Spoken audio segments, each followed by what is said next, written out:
My name is Andrew Constantino. I am a member of the board of the Friends of Cyprus. Just a few housekeeping notes before we get started. Number one, please mute your microphone, so if you get any incoming calls on your cell phone or any distractions, it won't interfere with the presentation, number one. Number two, we will keep a strict 1 o'clock ending because we appreciate your time and we don't want to overburden that. So that's what we'll do there. Number two is that I want to introduce you. I can't do it visually because some of the people are not on this Teams meeting, but I want to introduce you to the board of the Friends of Cyprus, Doria Munahan, who is our president of the Friends of Cyprus here in Houston, the board members, myself, Marina Borja, Marios Leptos, Dean Petru, and Kostas Georgiou. Also, Mr. Chris Angelides attends regularly our meetings, and I want to thank him for that. If you have any interest with the Friends of Cyprus, please email admin@friendsofcyprus.com with any questions or if you want to participate in any of our meetings. Point number three, there are many people that we want to thank for this.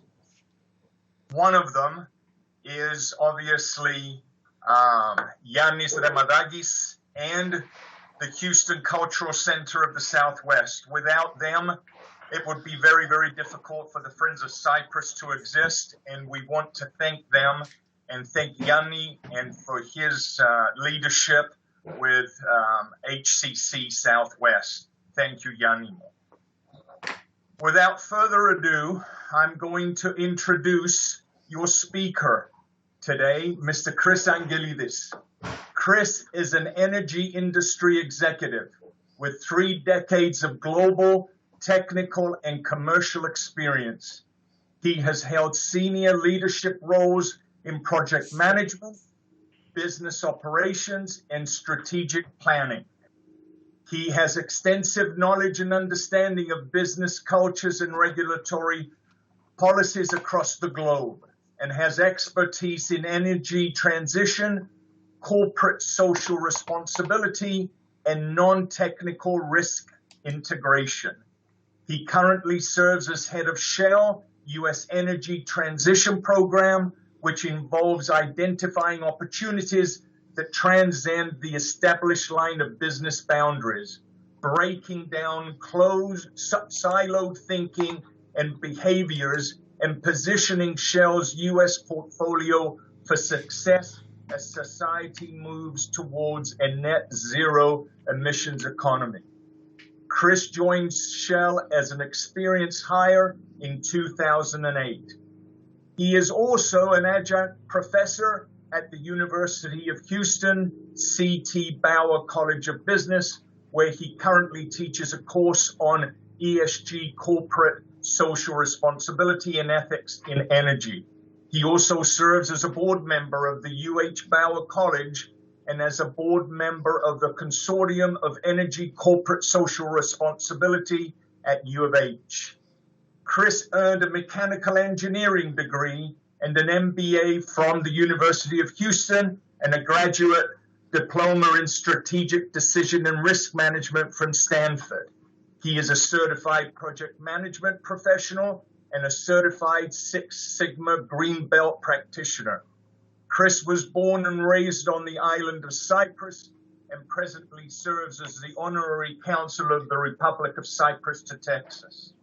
He is married and lives in Houston and with his wife, Michelle. They have 2 adult daughters. He and his wife are very passionate about the arts, especially the opera. Chris serves as a trustee for the Houston Grand Opera. Without further ado, Mr. Chris Angelides. Thank you, Andrew. If I'm not careful, I'll start believing all of those things about myself. I am really happy to to join everyone. I love these informal gatherings we have because there are typically topics that we all discuss amongst ourselves, and if there's an opportunity to maybe shed some light for one of them or answer some questions, I'm happy to join and help to do that. As the topic says, we're going to talk about energy challenges in the Eastern Mediterranean. Yanni, if you want to go to the next slide, which is the obligatory disclaimer. I have to put this here because, as Andrew mentioned, I have a day job working for Royal Dutch Shell or Shell US, and I also represent the Republic of Cyprus as the consul to Texas. So I stress that what I show today here are my opinions and do not necessarily represent those of the Republic or of Shell. And I'm also not sharing anything grand secret with you today. I thought we'd start with a few visuals, a couple of maps, and most of you, if you have paid any attention to exploration, offshore Cyprus exploration, and the blocks there may know the companies involved, but this visual shows you the numbered blocks and the current companies, IOCs, as we refer to them, international oil companies, even though these days most of these companies are beyond oil, so to speak. But these are the current IOCs or consortiums that are involved. You will see heavy presence of ENI, which is an Italian-based IOC. You will see consortiums with KOGAS, which is the Korean gas. You will see some names that you recognize, ExxonMobil in Block 10, along with Qatar Petroleum, and then Shell, Chevron, and Delek have the block referred to as Aphrodite. Chevron is a new player in the Cyprus offshore block situation because Chevron has recently acquired Noble Energy of Houston, and so anything that Noble had in the region now Chevron has. So let's move on to the next one. So what I want to show you here, which will sort of help frame the discussion we will have, is how competitive the landscape is. And so you have, of course, the Cypriot blocks that we just looked at. You have the Israeli blocks, but then you have Western Med and the Nile Delta area. And frankly, that's where the most material discoveries to date exist. And again, you see a mix of companies in there as well. You'll see Chevron's logo positioned there. A couple of those are inherited from Noble, and a couple of them they had from before. The point is, it's a competitive landscape, and it's a number of IOCs that are not necessarily collaborating amongst themselves. They're each going after their own interests. And I think I have one more visual after this. And again, this one sort of shows you that from a regional perspective, there isn't necessarily much collaboration from the companies involved, but in some cases, even from a country perspective, there is sometimes there's an effort to collaborate. Sometimes there is an interest to go at it alone. And you can see the obvious players in the region, right? So you see Egypt, you see Israel, you see Lebanon, you see Turkey, and you see Greece. Not much has taken place offshore exploration in the Hellenic waters yet. Some activity, but certainly not to the level that it occurs in what's referred to as Western and Eastern Med. Key thing to note is that nothing has been taking place the last year and a half. And that sort of leads us into our discussion. So let's move to the next point. And let's look a little bit about the current reality. And as I was putting some of these notes down, when the Friends of Cyprus asked me to talk about energy in the region, initially I thought, okay, well, of course, natural gas and exploration is what everyone's interested in, and how does Cyprus monetize and how does Cyprus move forward. But the more I thought about it, the more relevant to me it was to tie it to the broader energy picture and issues related to energy transition as well, because those are relevant and those impact what happens on the hydrocarbon side. So let's start with some high-level things. The EU is on a mission to become carbon neutral.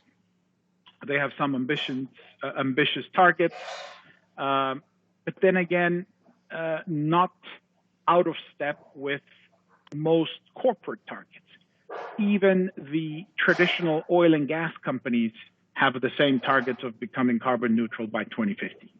I think what's a little more aggressive is EU's target of 55% reduction by 2030.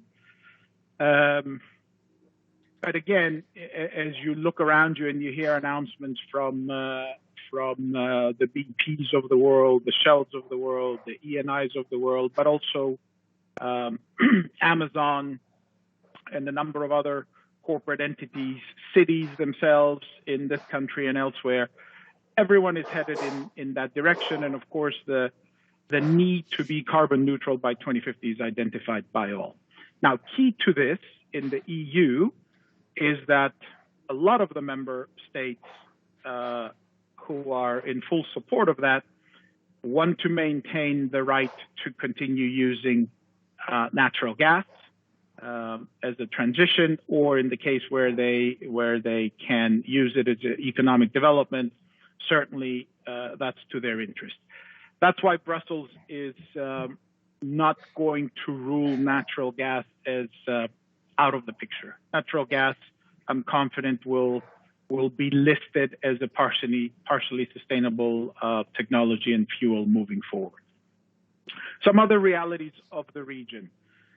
While the Cypriots, the Israelis, the Egyptians, and others are looking at how do they monetize their gas, those that are already the big players globally in natural gas are not sitting still.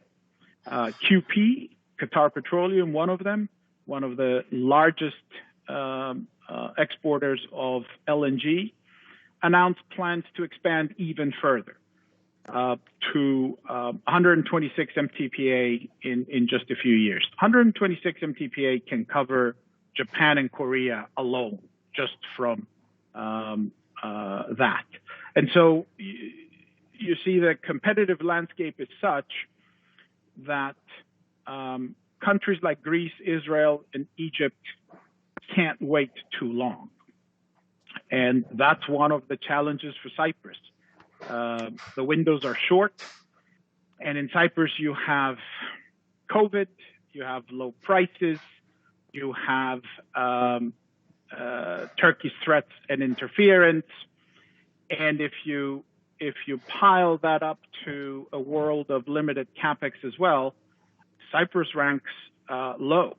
And an example recently, some announcements, Israel is moving to export directly to Egypt. Egypt, in my view, is starting to emerge as the hub of that region. Now, CapEx expenditures are likely to recover in 2022 and beyond. Certainly no one is suggesting, even in the most aggressive energy transition scenarios, no one is suggesting that conventional fuels and hydrocarbons are no longer needed. They will be needed into 2040, 2050, and beyond. But as the world debates peak oil, as the world debates the emergence of renewable technologies, and as more and more gas discoveries come up, the price pressure on natural gas will remain. Let's go to the next one, please, Yanni.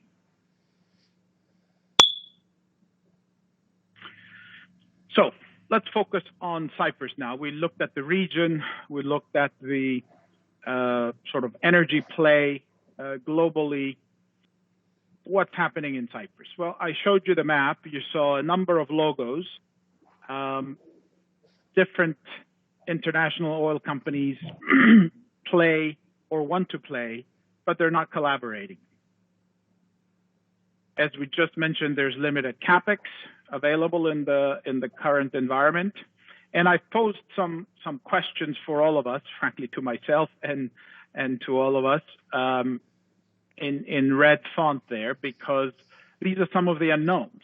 Right now, if you listen to the officials in a number of countries, including Cyprus, they remain confident that activities, exploration, drilling will resume in Q4 of 2021. I don't know if that's going to happen or not. It depends on the available capital from all of these companies involved. And we are still in a continued low price environment for natural gas and for oil. We used to, a few years ago, talk about a lower for longer environment when it came to pricing of hydrocarbon commodities. I think we're now in a position of lower forever. It's of course a guessing game, but a lot of people say we will never see triple-digit prices in oil again. It's anyone's guess, really. Even the most shrewd of analysts can't predict that because there's so many external factors. But we are definitely in a low-price environment. And then we start coming into some other region-specific challenges. There is really no regional energy strategy from the countries in the region, the countries that we looked at the map. Recently, there has been the formation of a Eastern Mediterranean gas forum that includes Cyprus, Egypt, Greece, Israel, Italy, Jordan, and Palestine. If you followed the media, there's some discussion on the Med Gas Forum helping. I don't know if that's going to be a solution, but certainly there has to be a more concerted effort to develop a regional energy strategy, which I think will benefit all of the countries of the region.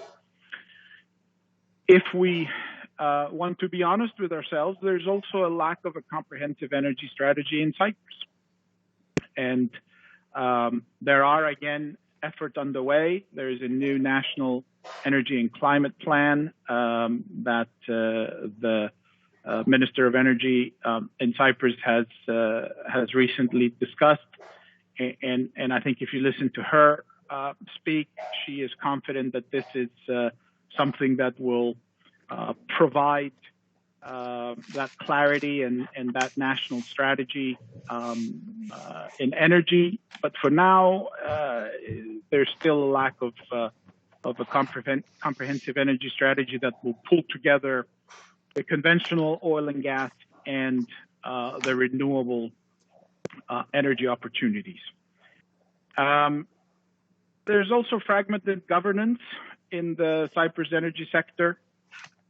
Not necessarily only a problem in Cyprus, but it's something that causes issues with permitting and may scare some of the potential investors. There are also delays in deregulation of the power market in country. Things that were expected to take place years ago are still in the works. Some other realities regarding Cyprus itself: tiny domestic market for natural gas. And so when the discoveries first were announced, it was obvious that this was not going to be something for the domestic market. It has to consider the region. It has to consider possible exports. That's if you look at natural gas only for power or liquefaction and export. We'll see in a minute if there are some other opportunities. If I'm listing challenges that Cyprus faces and I don't include Turkey, then certainly I'd be remiss. There are tremendous geopolitical tensions with Turkey. Turkey still occupies a third of the country and not only makes unreasonable claims on territorial waters, but interferes with some of the IOCs that are planning exploration. That whole issue is another reason that things tend to slow down. And then I also mentioned their rapidly advancing energy transition. So here's the last sentence of this slide. And I think this is important for us to understand. In my view, the biggest challenge for Cyprus is materiality. There are yet to be verified enough volumes to seriously advance opportunities. The way I think this works is if we had already 20 TCF of gas verified, I feel pretty confident that most of the above challenges, we would have found ways to solve them. The situation is if you're not sure how much gas you have, and if the verified reserves to date, are only about in totality anywhere from 6 to 9, depending on which field you look at and what you add up, then all of these other issues become a challenge. The low price environment, the geopolitical issues, the energy strategy, they all become a very valid point. And then when the companies do their ranking, where are they going to spend their capex? Obviously, Cyprus would rank low. If we had tremendous materiality, like some of the fields in neighboring Egypt, 20, 30 TCF, solutions would be found for some of the above challenges. So for me, the biggest challenge for Cyprus is materiality. There has to be a way to verify how much gas there really is. And this is the proverbial chicken and the egg. Who's gonna spend the money to do further exploration, to verify that there's more gas there while all of these challenges are going on? Let's move to the next slide, Yanni. What are the long-term options for Cyprus natural gas? The one that's being discussed the most, the one that's in the works, at least from one block, from the Aphrodite block that Shell and now Chevron and Delek are working on, is to pipe gas to existing LNG plants on the coast of Egypt. There are two of them. One is Shell has controlling interests in Itku. That's actually further west and further away from Cyprus. And the other one is the Damietta LNG plant that currently Eni has controlling interest. The published dates by the government and by the companies involved talk about first gas in 2025. Now, this agreement, though, this 2025 was pre-COVID. And there were certain plans in place. There were additional wells to be drilled. None of that has happened. So Will there be first gas in 2025? Will it go to Egypt? Certainly, I don't think that's something that is cast in stone at this point. Another option would be to pipe the gas to a floating LNG facility offshore Israel. That was discussed some years back. Not really a high-ranking solution, but it's still something that some circles consider. And the third one I mentioned there is take the gas to a floating LNG offshore Cyprus and to onshore Cyprus for new industry and bunkering at ports. And we'll talk about that in a minute. Still, the question is, who will complete exploration? Who will develop? Who will eventually produce? That's a lot of money at stake. And while the countries and the region can discuss all of these things, at the end of the day, it requires capital, and capital comes from the private IOCs, and they always take into consideration all the factors we talked about before. A couple of opinions from my side, which is probably why I put the disclaimer right up front. It's just for these two things right here. You will hear a lot about a pipeline to Greece. I don't think that's a feasible option. I don't think it's commercially viable. Also, if you listen to those that still talk about that, and you read the fine print, that's always dependent on EU funding. EU has a lot less funding these days for fossil fuel projects because of the previous things we talked about. And so I don't think a pipeline to Greece is a viable option. Certainly a pipeline to Turkey is not a politically acceptable option either in the current situation. And so if you take away these two, then you go back to the three above. Take it to Egypt, take it to Israel, keep it in Cyprus. Let's go to the next slide. Let's talk a little bit about power generation. So in-country power generation, and Cyprus is an island, it's an isolated energy system. Right now, they still use heavy oil to generate most of their electricity. There is a small percentage on renewables,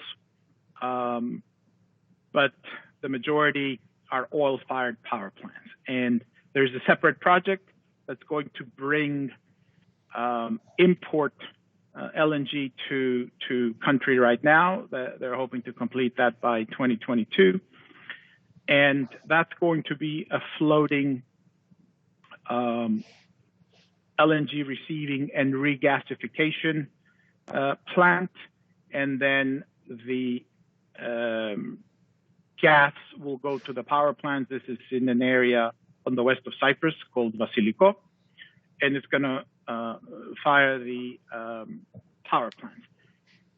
That's why I listed as one of the options, could the Cypriot gas from the offshore exploration blocks eventually go to country?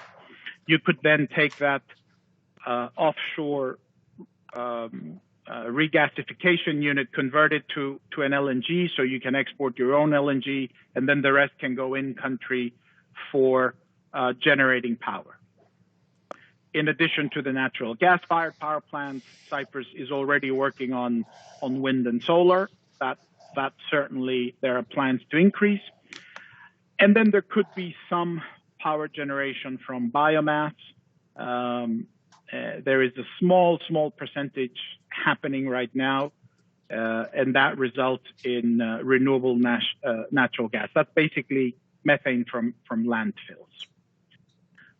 But what else could Cyprus do with the natural gas? If it doesn't go to Egypt, if it doesn't go to Israel, there is a lot of industry that can be developed and is dependent on natural gas. You can bring the gas onshore, and as I mentioned, some of it can be liquefied and be exported, but a whole new industry can be developed in country. You can develop ammonia and fertilizer industry, and those are commodities that are in demand. Frankly, they're more insulated from price changes than the gas itself. Trinidad has done this. Another tiny country. Certainly, they have more gas than what's currently verifiable in Cyprus, but they have developed a very large ammonia and fertilizer industry. And then you can later on consider, could you do something with hydrogen? Could you do LNG bunkering at ports? Again, this is another opportunity for Cyprus because they are now trying to be a bigger player in the cruise industry, and I think they've had some success in that arena. And at the same time, the shipping industry is trying to decarbonize, and a lot of the vessels will consider LNG as fuel. And so if you do bunkering at ports, essentially you can have LNG tanks at the Limassol port, at the Larnaca port. Vessels come in, you have fuel for them, they go on. Gibraltar is now doing that, and there are a couple of other plans for European ports to do that. So let's go to the next one. What does energy transition look like for Cyprus? And I sort of thought I'd close with this because on one side we talk about natural gas and how could we use the natural gas. The original vision was, well, export it somewhere else, monetize it that way. Could there be something in country is what we just talked about. But then what else does the country do to meet the EU requirements? They have to look at the fuel situation, and that can be done in country. Diesel is the prevalent fuel used for light duty and medium duty in Cyprus. You can put new plants for renewable diesel from hydrogenated vegetable oil. You can certainly move into electrification, and with natural gas now powering your electricity generation, that becomes a cleaner proposition, not just removing the diesel and replacing it with electric, but the generation of electricity itself, moving to cleaner electricity, going away from heavy oil and into gas, and then consider hydrogen in the future. Other projects they could do, they could look at electrification of government and corporate fleets. They could look at EV infrastructure in public transport. They could look at ports and airports. They could also look at microgrids where they combine on-site renewable generation, battery storage, and natural gas backup. This can be done again for campus settings, for airports, for ports. So lots that Cyprus can do if they come up with a comprehensive, integrated energy strategy, both for the country and then hopefully working with their neighbors to develop a more regional strategy. So I think this is the last one, right, Yanni? Yeah, which surprisingly brings me right on time. Normally I run over, but that leaves us 20 minutes for discussion or questions or anyone that wants to comment.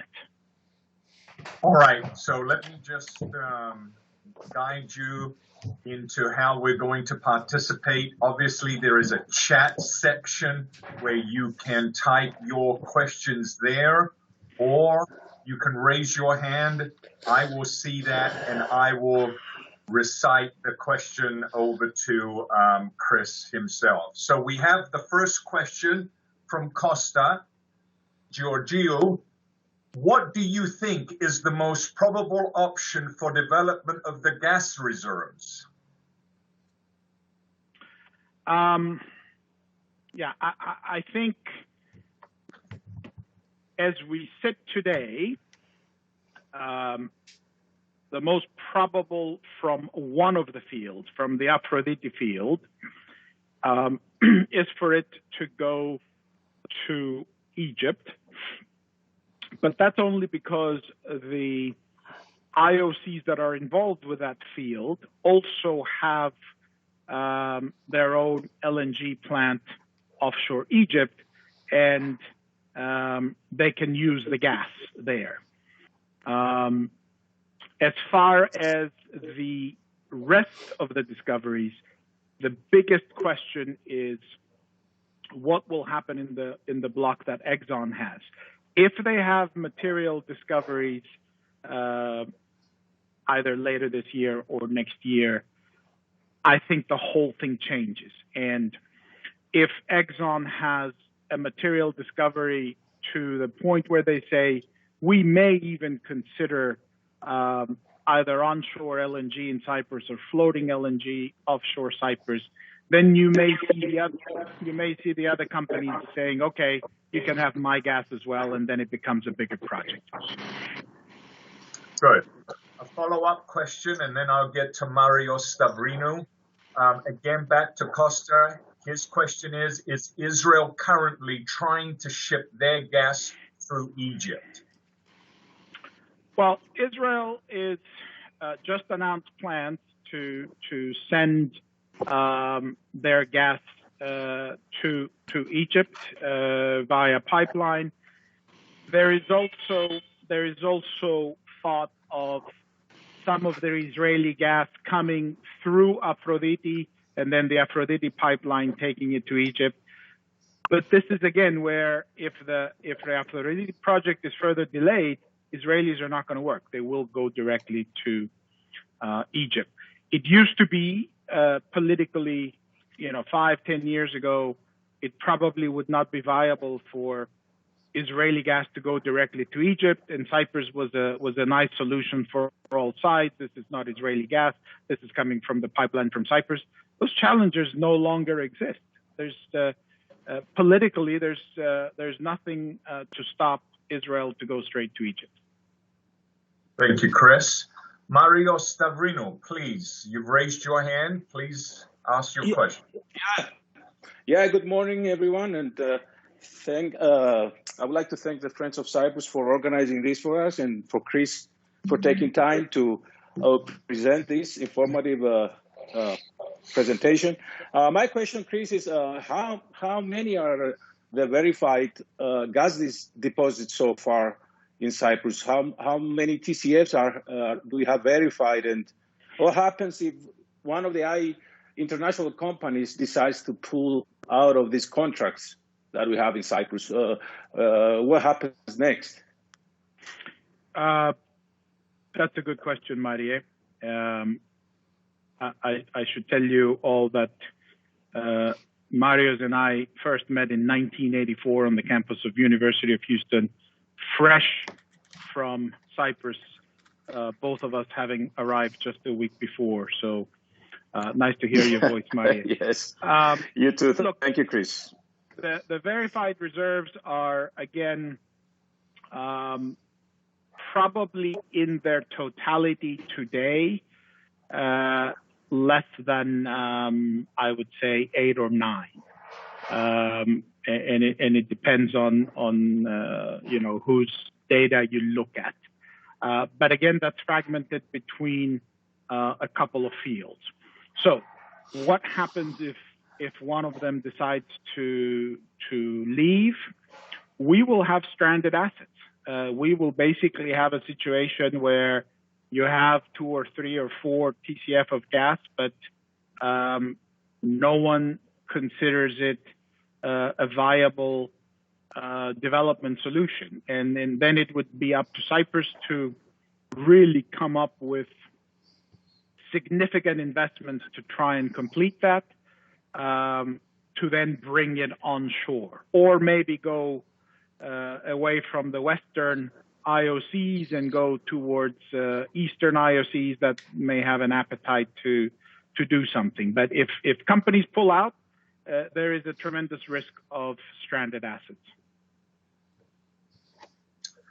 Thank you, Chris. Thank you, Mario. Any other? Okay, Elias Neofytides. Okay. Question. Thank you, Chris, for this beautiful lecture. I don't know if my question is relevant or not, but you decide. All this, when we drain the gases and also the oil, and we see so many oil fields that are dry now in Texas, do they have any repercussions to the environment or to the earth? Are they any way connected with tsunamis and earthquakes? The empty space that is left once we remove all that oil? It's a very relevant question, Elia.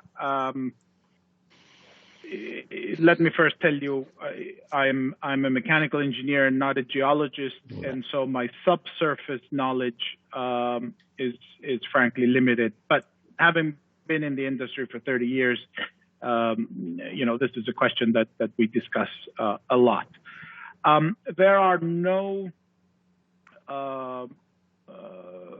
proven areas where just the fact that the hydrocarbons were extracted, resulted into challenges. Now, you will hear a lot about possible induced seismicity from hydraulic fracturing or fracking, as it's called, and that's a topic that's being debated.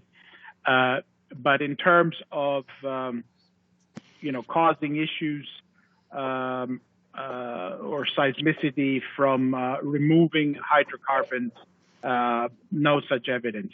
It actually presents a tremendous opportunity when it comes to carbon capture and sequestration, because that's where some of the good geology exists. For example, in Texas, you will hear a lot about carbon capture and sequestration. You will hear it discussed in combination with hydrogen from the petrochem industry.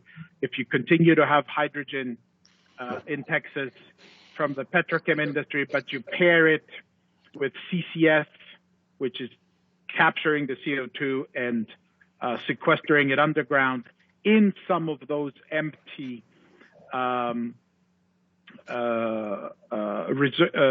places where gas was before, then you really have a very nice solution towards decarbonization. So that's basically what happens to some of these depleted wells. If they're big enough, they can be considered for CO2 capture. Thank you. Thank you, Elia. Mm-hmm. Anybody else? I see another question from Marius Andrew on the chat box. Okay, I don't see it, but go ahead if you see it. Okay, well, Marius is asking, is there any reason that Cyprus did not offer any of our gas plots to Russian IOCs?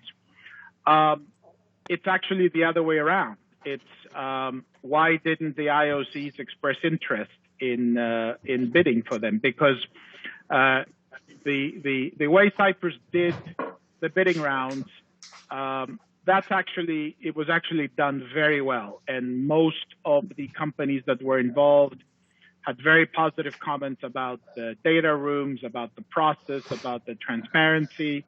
So that was managed well, I'm pleased to say. And so then it's a matter of who bid on these blocks and who was successful. To my knowledge, there weren't any Russian IOCs bidding in most of them. There may have been in one of the rounds. Now, if you ask me why, the answer is fairly simple to understand. If you bid on these blocks and you find gas, then you have to decide what you're going to do with this gas. Well, if you look at Eni and if you look at Shell, they both have very large established, well, not very large, but large established LNG plants on the coast of Egypt. So it's easy what they're going to do with the gas if they find a lot of gas. Exxon again, I think made the leap because they said, well, maybe we can establish a presence in the Mediterranean. But if the Russians were to find gas, what would they do with it? They'd have to strike an agreement with one of the Western IOCs to take it somewhere. Otherwise, it would be a stranded asset for them. That's I think, why the Russians weren't so interested. All right. Thank you, Marie. Father Luke has raised his hand, so go ahead, sir. Thank you. First, I just want to echo everyone else's comments. Thank the Friends of Cyprus for organizing this. And Chris, thank you for your presentation. Even for someone like me who's outside the industry, you presented it in a way that I was able to learn something and take something away. So I appreciate that very much. The question that I have, and I don't know if there is a concise answer, but if you could comment on it, I'm very intrigued by the relationship between both industries and countries in terms of influencing decisions that are made. And you referenced several times the EU, whether it be the fiscal hold that they have on investment, such as a pipeline that could go to Greece, but also their social and political goals as well that affect this industry. How much, and again, it's subjective, but if you could just offer some commentary, how much do you believe that Cyprus in this entire conversation can be in control and proactive in terms of the decisions that are going to be made versus having to be reactionary to what is essentially expected or demanded by whether it be the EU or other very, very large corporate industry giants? Good question, Father. Thank you. Again, thanks for joining us, and thank you for the question. There is, let's start with the large corporations, because this is something that as a Cypriot wearing two hats, I often hear. People will assume that Shell or XYZ may do something in the region or not do something in the region because of interests elsewhere. The reality for IOCs like the Exxons, the Shells, the Eni's, the Totals, it's all based on economic viability and future profitability, and frankly, that's their responsibility to their shareholders, right? So I think at the end of the day, a lot of the issues are, from the IOC perspective, are tied to the prospects of financial success, especially in the low capex environment.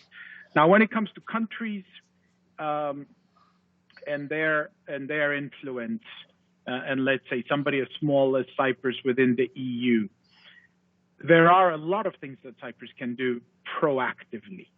That's why I listed those challenges up front. So having a comprehensive energy strategy helps. Having a deregulated, liberalized market helps, because again, you're inviting investment that way. And EU, frankly, prefers to have private investment rather than having to commit EU money.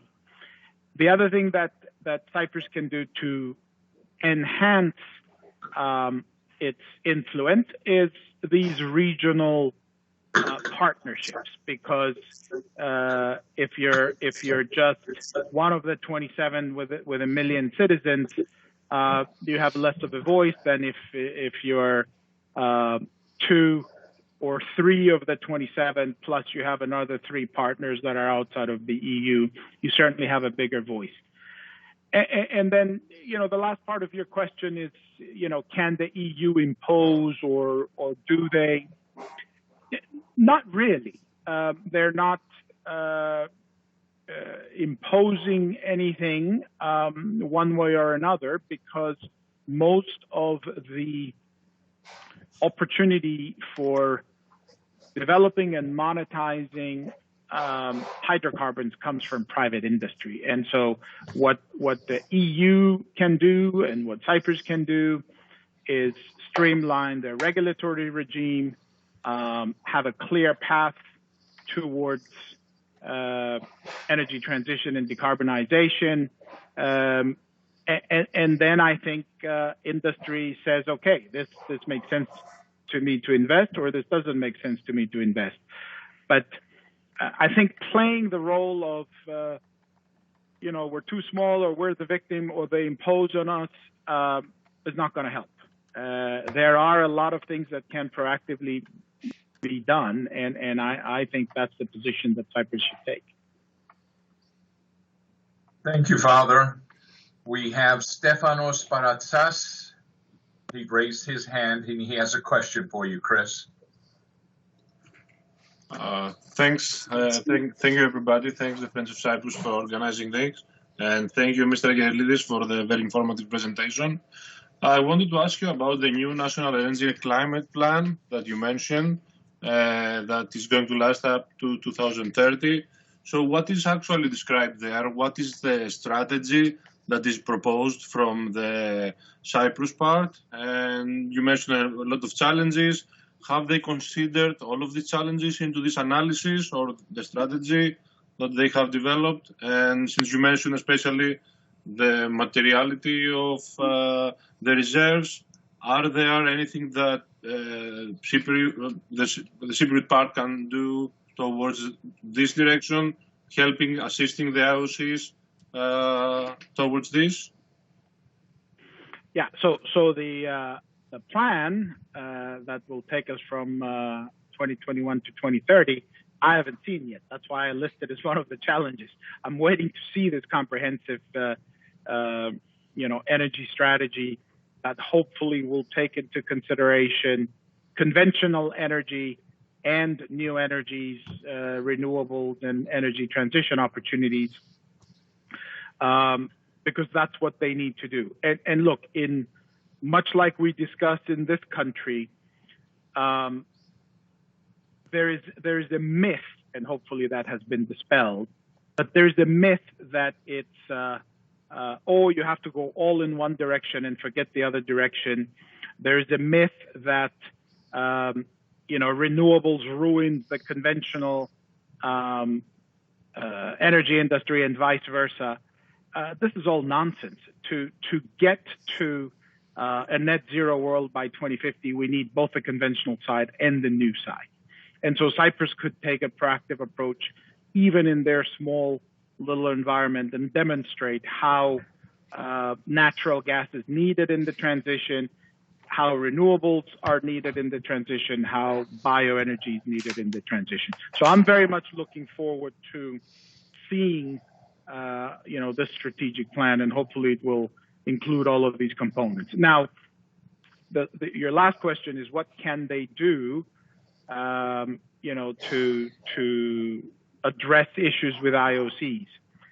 On one side, it's clarity on the regulatory framework, no delays on permits, because that's a problem. That's a problem that Greece has in the Ionian. There were opportunities for exploration, but the permits are delayed. And then the other thing is seek clarity from the IOCs involved. I mean, if they keep delaying and delaying and delaying, at some point, I think the government needs to say, is this going to happen or not? Because there are agreements in place, there are responsibilities, and those need to be followed through.